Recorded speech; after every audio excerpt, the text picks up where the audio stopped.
Assalamualaikum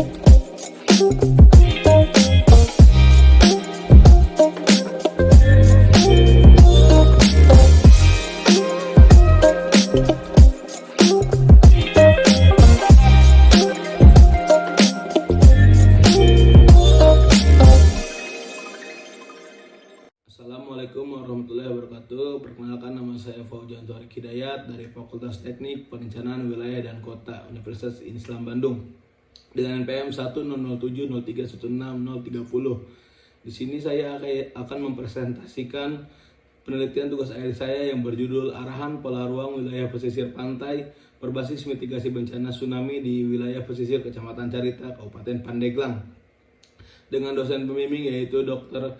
Ernawati Hendra Kusuma, daerah MSP. Langsung saja pada latar belakang, di mana Kecamatan Carita merupakan salah satu kecamatan yang berada di Kabupaten Pandeglang. Kecamatan Carita mempunyai wilayah pesisir yang terdiri dari 6 desa. Kawasan pesisir Pantai Carita saat ini difungsikan sebagai daerah pariwisata. Kawasan Pantai Carita masih belum ada realisasi arahan terhadap mitigasi bencana tsunami. Kecamatan Carita pernah diterjang tsunami yakni pada tahun 1883 dan tahun 2018. Kemungkinan terjadinya bencana tsunami tetap akan terjadi, karenanya memerlukan upaya-upaya mitigasi bencana tsunami. Dengan demikian, diperlukannya penelitian arahan pola ruang Kecamatan Carita yang berbasiskan mitigasi bencana tsunami. Adapun rumusan masalah dan tujuan dalam penelitian ini, yang pertama, rumusan masalah bagaimana tingkat kerentanan bencana tsunami terhadap masing-masing desa di wilayah pesisir Kecamatan Carita. Yang kedua, bagaimana rencana tata ruang berbasiskan mitigasi bencana tsunami di wilayah pesisir Kecamatan Carita. Tujuannya yang pertama itu teridentifikasinya tingkat kerentanan bencana tsunami di wilayah pesisir Kecamatan Carita, dan yang kedua terarahkannya pola ruang wilayah pesisir Kecamatan Carita berbasiskan mitigasi bencana tsunami. Tinjauan kebijakan yang pertama yaitu Undang-Undang Nomor 24 Tahun 2007 tentang Penanggulangan Bencana. Yang kedua Perkab BNPB Nomor 2 Tahun 2012, Perkab BNPB Nomor 4 Tahun 2012, Perkab BNPB Nomor 8 Tahun 2008, serta Perda Kabupaten Pandeglang Nomor 2 Tahun 2020 tentang rencana tata ruang wilayah Kabupaten Pandeglang. Adapun yang kerangka teoritis yang pertama yaitu wilayah pesisir dan pantai, mitigasi bencana alam tsunami, parameter rencana bencana tsunami, di mana parameter ini menggunakan Perkab BNPB Nomor 2 Tahun 2012. Adapun upaya-upaya mitigasi bencana yaitu upaya mitigasi bencana secara struktural dan upaya mitigasi bencana secara non struktural. Adapun kebijakan dan praktik baik terhadap sistem prasarana mitigasi bencana tsunami. Metode pendekatan yang dipakai yaitu metode pendekatan deskriptif dan kuantitatif. Adapun metode analisis yang dipakai yaitu analisis kerentanan, di mana dalam analisis kerentanan memiliki 4 parameter. Yang pertama itu sosial, analisis kerentanan fisik, kerentanan ekonomi, dan kerentanan lingkungan. Adapun gambaran umum dalam penelitian ini, yang pertama adanya ketinggian yaitu kurang dari 175 meter, serta untuk lerengnya yaitu rendah, dan jenis tanahnya yaitu latosol, serta untuk curah hujan adanya di kawasan rendah dan sedang. Untuk adapun penggunaan lahan yang mendominasi di Kecamatan Carita itu kawasan hutan dan perkebunan. Untuk kondisi jumlah bangunan di Kecamatan Carita, kawasan lindung, jumlah penduduk, kepadatan penduduk, kondisi fasilitas umum, dan kondisi perekonomian dipergunakan dalam analisis kerentanan bencana tsunami. Kerangka pemikiran yang dipakai dalam penelitian ini yang pertama adalah latar belakang, landasan hukum, urusan masalah, tujuan, analisis data, input data, serta output data. Yang selanjutnya yaitu adalah analisis dan pembahasan. Yang pertama ada analisis kerentanan fisik. Analisis kerentanan fisik mengacu pada parameter dan rumus yang diperlakukan oleh Perkab BNPB Nomor 2 Tahun 2012.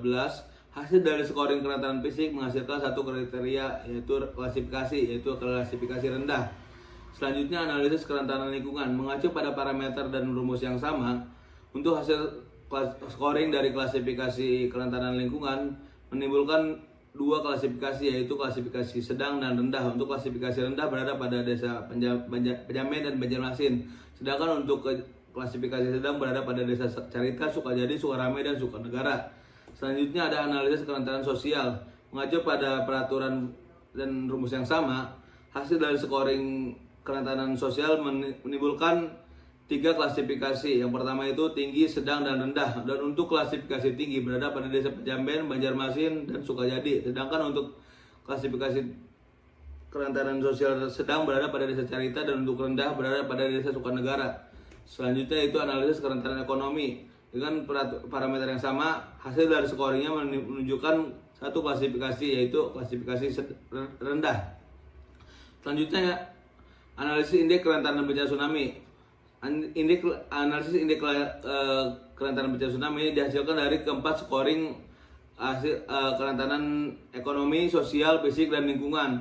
Hasil dari scoring kerentanan tersebut menimbulkan dua klasifikasi, yaitu klasifikasi tinggi dan sedang. Yang pertama ada klasifikasi tinggi berada pada Desa Pajamen, Banjarmasin, Carita, Sukajadi, dan Sukarame. Sedangkan untuk sedang berada pada Desa Sukanegara. Selanjutnya itu kesimpulan. Berdasarkan hasil analisis kerentanan tsunami, terdapat beberapa kawasan yang memiliki tingkat kerentanan yang sangat tinggi, yaitu berada pada Desa Pajamen, Banjarmasin, Carita, Sukajadi, dan Desa Sukarame. Berdasarkan hasil analisis pembahasan mengenai mitigasi bencana tsunami, bahwa pada kawasan rawan bencana tsunami di Kecamatan Carita diperlukan pembangunan seperti tanggul, hutan pantai, pembangunan hunian menggunakan konstruksi bangunan tahan gempa, serta tempat evakuasi bencana tsunami. Rencana pola ruang yang diperlukan dalam mitigasi bencana tsunami di wilayah pesisir Kecamatan Carita menggunakan metode struktural dan non-struktural yang alami maupun yang buatan.